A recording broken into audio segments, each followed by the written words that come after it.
In the name of Allah, the most compassionate, most merciful. By the winds scattering dust, and the clouds loaded with rain, and the ships gliding with ease, and the angels administering affairs by Allah's command. Indeed, what you are promised is true, and the judgment will certainly come to pass. And by the heavens in their marvelous design, surely you are lost in conflicting views regarding the truth. Only those destined to be deluded are turned away from it. Condemned are the liars, those who are steeped in ignorance, totally heedless. They ask mockingly, when is this day of judgment? It is the day they will be tormented over the fire. They will be told, taste your torment. This is what you sought to hasten. Indeed, the righteous will be amid gardens and springs, joyfully receiving what their Lord will grant them. Before this reward, they were truly good doers in the world. They used to sleep only little in the night and pray for forgiveness before dawn. And in their wealth, there was a rightful share fulfilled for the beggar and the poor.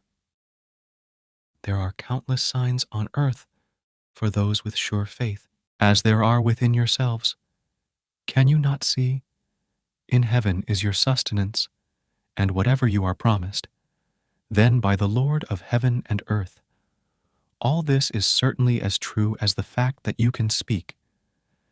Has the story of Abraham's honored guests reached you, O Prophet? Remember when they entered his presence and greeted him with, "Peace." He replied, "Peace be upon you." Then he said to himself, "These people must be strangers." Then he slipped off to his family and brought a fat roasted calf and placed it before them, asking, "Will you not eat?"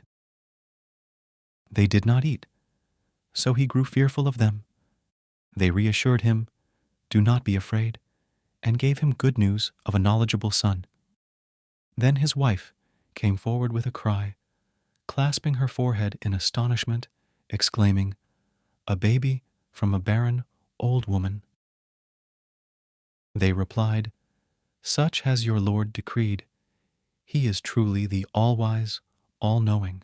Later, Abraham asked, "What is your mission, O messenger angels?" They replied, "We have actually been sent to a wicked people, to send upon them stones of baked clay, marked by your Lord for the transgressors." Then before the torment, we evacuated the believers from the city. But we only found one family that had submitted to Allah, and we have left a sign there as a lesson for those who fear the painful punishment. And in the story of Moses was another lesson, when we sent him to Pharaoh with compelling proof. But Pharaoh was carried away by his power, saying of Moses, a magician or a madman. So we seized him and his soldiers, casting them into the sea while he was blameworthy. And in the story of Ad was another lesson, when we sent against them the devastating wind. There was nothing it came upon that it did not reduce to ashes. And in the story of Thamud was another lesson, when they were told, "Enjoy yourselves only for a short while." Still they persisted in defying the commands of their Lord, so they were overtaken by a mighty blast while they were looking on.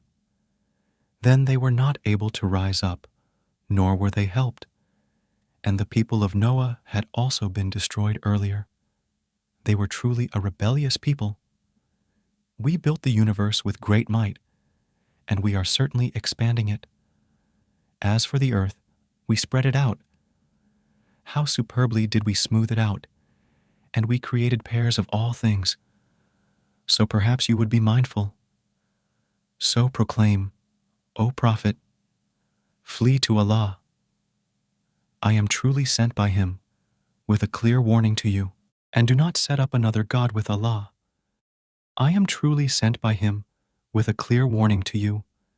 Similarly, no messenger came to those before them without being told, a magician or a madman. Have they passed this cliché down to one another In fact, they have all been a transgressing people. So now turn away from them, O Prophet, for you will not be blamed, but continue to remind, for certainly reminders benefit the believers. I did not create jinn and humans except to worship me. I seek no provision from them, nor do I need them to feed me. Indeed, Allah alone is the supreme provider, Lord of all power, ever mighty. The wrongdoers will certainly have a share of the torment, like that of their predecessors. So do not let them ask me to hasten it. Woe then to the disbelievers when they face their day, which they are warned of.